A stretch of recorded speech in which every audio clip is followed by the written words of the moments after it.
Hi guys, Assalamualaikum. Welcome my hobby house blog channel. আমি জ্যোতি আজকে আরো একটা নতুন ভিডিও নিয়ে তোমাদের কাছে চলে এসেছি। আশা করি এই ভিডিওটা দেখতে খুব ভালো লাগবে।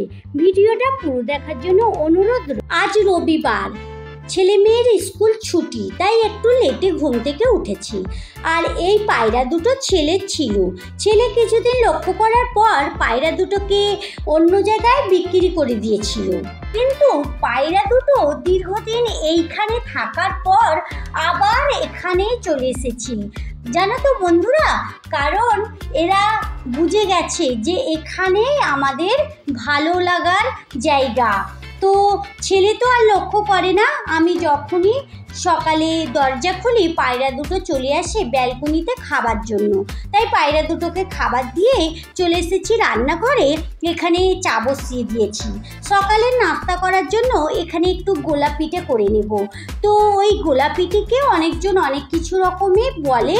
কেউ বলে পাটিসাপটা, কেউ বলে গোলা পিঠে, কেউ বলে আবার ওই সাদা পিঠে। তো যাই হোক, এখানে আমি একটুখানি ময়দা, চিনি, নুন, চালের গুঁড়া দিয়ে খুব ভালো করে মাখিয়ে রেখেছি। আর এদিকে আমি একটা চাটু বসিয়ে দিয়েছি চুলাতে। চাটুতে খুব ভালো করে সাদা তেল ব্রাশ করে দিলাম। তো সাদা তেলটা ব্রাশ করে চাটুটাকে কিন্তু অনেকটাই কসকসে করে গরম করতে হবে, না হলে এই যে পিঠের গোলাটা দিলে চেপটে যাবে আর উঠতে চাইবে না। তাই চাটুটা একটু বেশি গরম করা থাকলে তাহলে এই পিঠেটা দিলে দেখো কি দারুণভাবে উঠে যাচ্ছে। হালকাভাবে এক পাশ দিয়ে এরকম করে আমি একটু ওই হাতা দিয়ে তুলে ধরছি, এটাকে খুব ভালো করে উঠে যাচ্ছে। তো এক পাশ থেকে আর এক পাশে এটাকে উল্টে দেব। উল্টে দিয়ে ওই 2 মিনিটের মতো এদিক ওদিক করে সেঁকে নিয়ে এটাকে তুলে নেব। দেখো হয়ে গেছে, আমি এবারে এটাকে তুলে নিচ্ছি। এইভাবেই সব পিঠেগুলো করে নেব। জানো তো বন্ধুরা, ছেলে মেয়ে বেশিরভাগই সকালে পরোটা হয়, আর আজকে ভাবলাম এই পিঠেটা করি। ছেলে মেয়ে এই পিঠেটা খেতে ভীষণ ভালোবাসে, তাই আজ রবিবার ছেলে মেয়ে দুজনই বাড়িতে রয়েছে, তাই ওদের জন্যই করলাম। ছেলে তো সবসময় সকালের নাস্তা ভালোভাবেই খেতে পারে, কিন্তু মেয়ে পারে না, কারণ মেয়ে সকাল 7টায় স্কুল, মেয়ে স্কুলে চলে যায় আর ওই টুকটাক যাই হোক খেয়ে চলে যায় আর টিফিন নিয়ে যায়। আর এইভাবে সব পিঠেগুলো করে নিচ্ছি, করে আমি আমার মতো চা খেয়ে নেব। তারপরে ছেলে মেয়ে হাজবেন্ড ঘুম থেকে উঠবে, ওরা তখন খাবে। চলো এইভাবে পিঠেগুলো করে নিলাম, সবগুলো এখানে করা আমার কমপ্লিট। এবারে চাটা আমি খেয়ে নিই। চা খেয়ে বাড়ির সমস্ত কাজ করতে হবে। রবিবার মানেই বাড়িতে প্রচুর কাজ থাকে, তাই রবিবারে একটু কাজও আমার বেশি হয়ে যায়। আর চলো চা খেয়ে আমি আমার কাজে লেগে যাই। অফ ক্যামেরাতে সমস্ত কাজ কমপ্লিট করে নিয়েছি। ঘর পরিষ্কার করা, বিছুন গুছানো, ঘর মোছা সব কিছু আমার কমপ্লিট হয়ে গেছে।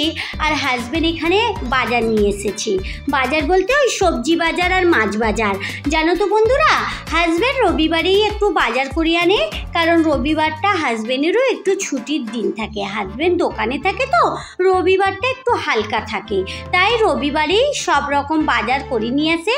আমাদের বাজারটা যেহেতু কাছেই, দূরে না, তবুও বা হাজবেন্ডের হাতে টাইম থাকে না, তো তাই সব সময় বাজার করে আনা সম্ভব হয়ে ওঠে না।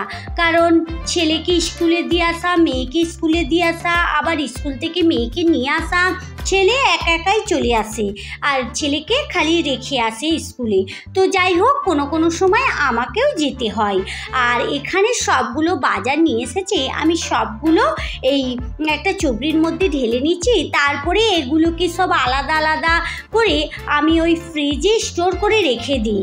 তো তোমাদের এর আগে অনেকবার দেখিয়েছি ফ্রিজে কিভাবে আমি সবজি বাজার স্টোর করে রাখি। তো যাই হোক, আজকে কি রান্না করব দেখি। এখানে ডাঁটা, ঝিঙে, ঢেঁড়স, বেগুন, টমেটো, কাঁচা লঙ্কা, পটল সব কিছুই রয়েছে।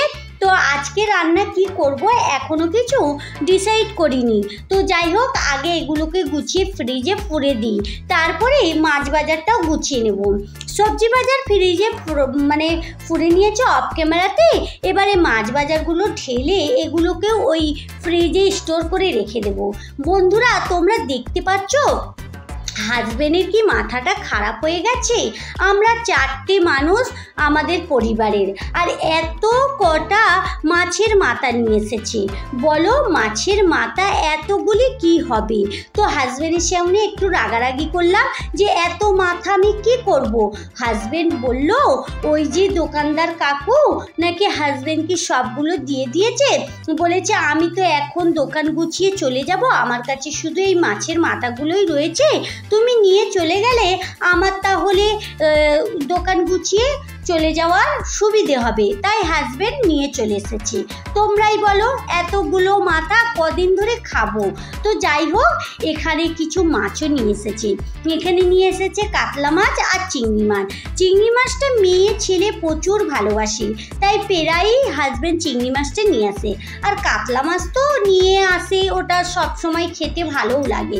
তো যাই হোক, আমি মাছগুলো একে একে সব পরিষ্কার করে ধুয়ে নিচ্ছি, কারণ বাজার থেকে মাছ মাংস বা কোনো সবজি যদি আনে, সবজিটা অতটা ধুই না ফ্রেশ হলে, তো একটু যদি অপরিষ্কার থাকে তখন কিন্তু ধুয়ে ফ্রিজে স্টোর করে রাখি। তো মাছগুলো খুব ভালো করে আমি ধুয়ে নিচ্ছি। ধুয়ে কিছু মাছ এখান থেকে আজকে রান্না করব, আর কিছু মাছ ফ্রিজে স্টোর করে রেখে দেবো। তো চলো, মাছগুলো সব ধোয়া হয়ে গেছে, আমি এই কন্টেনারগুলো রেখে দিই। এগুলোতে ওই লাড্ডু সোনপাপড়ি ছেলে মেয়ে ভালোবাসে, তো ওদের জন্য হাজবেন্ড কিনে আনি। তো লাড্ডু সোনপাপড়ি খেয়ে নিলে আর এই কন্টেনারগুলো তো ফাঁকা পড়ে থাকে, অনেকেই ফেলে দেয়, কিন্তু আমি এই কন্টেনারগুলো ফ্রিজে রাখার খুব সুবিধে হয়, তার জন্যই আমি এগুলো রেখে দিয়েছি। তো এখানে ওই এক একটা জায়গায় এক একটা করে সাইজ করে রেখে দিলাম। এগুলো কিন্তু ফ্রিজে রেখে দেবো, যখন আমি রান্না করবে এক একটা বার করলেই হয়ে যায়। এবারে এই বড় মাছের মাথাগুলোকে এবারে খুব ভালো করে ধুয়ে নেব, কারণ মাছের মাথার মধ্যে অনেক রক্ত রয়েছে, আর এগুলো না পরিষ্কার করে ভালো করে ধুয়ে ফ্রিজে রাখলে একটা গন্ধ বেরোবে, আর ওটা খাওয়াও কিন্তু শরীরের পক্ষে অনেক ক্ষতিকর। তাই আমি খুব ভালো করে পরিষ্কার করে ধুয়ে, এতে পারলে একটু নুন মাখিয়েও রাখতে পারো, যেগুলোর তাড়াতাড়ি শেষ হয়ে যায় আমি ওগুলোতে নুন মাখিয়ে রাখি না, আর যেগুলো একটু লেটে শেষ হয় সেগুলোতে একটু নুন মাখিয়ে রেখে দিই। তো এখানে আমার মাছের মাথাগুলো খুব ভালো করে পরিষ্কার করে ধুয়ে নিয়েছি। এবারে একটা বড় কন্টেনারের মধ্যে আমি এই মাছের মাথাগুলো রেখে দেব, কারণ এই মাছের মাথাগুলো ছোট কন্টেনারে রাখলে তো হবে না।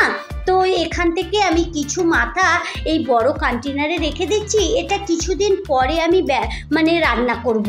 আর এখানে কিছু দু একটা বাড়িতে এই জায়গায় ভেজে রেখে দেব, এগুলো ওই কাল পরশু রান্না করে নিতে পারবো।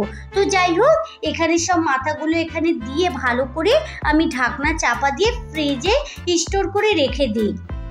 তো যাই হোক, যারা এতক্ষণ আমার ভিডিওটা দেখলে সম্পূর্ণ ভিডিওটা দেখতে থাকো, আর ভিডিওটা দেখতে দেখতে কোথাও যদি একটু ভালো লেগে যায় ভিডিওর নিচে একটা লাইক দিয়ে কন্টিনিউ ভিডিওটা করতে থাকবে।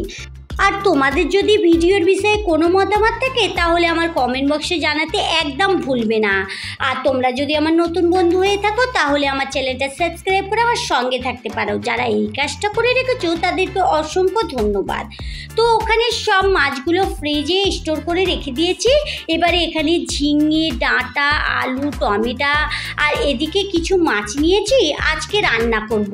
ওই ঝিঙে দিয়ে মাছ দিয়ে রান্না করব। আর এখানে প্রেশার কুকারে আমি পেঁয়াজটা লাল করতে দিয়েছি, আর আজকে ওই প্রেশার কুকারে ঝিঙে মাছ ওটা রান্না করব। তো এখানে একটা কড়া বসিয়ে নিয়েছি, একদিকে প্রেশার কুকারে ঝিঙেটা রান্না করছি আর একদিকে মাছটা ভেজে নিচ্ছি। আজকে দুপুরে শুধু মাছই রান্না করছি, কারণ আজকে অনেক কাজ, তাই আজকে দুপুরে মাছ রান্না করছি আর রাতের জন্য অন্য কিছু রান্না করব রাতেরবেলা। আর এখন দুপুরবেলা রাতের রান্নাটা করছি না, আমি প্রায় সময় করেই রাখি দুপুরে, রাতে অতটা রান্না করতে ভালো লাগে না, কোনো এক এক সময় রান্না করি।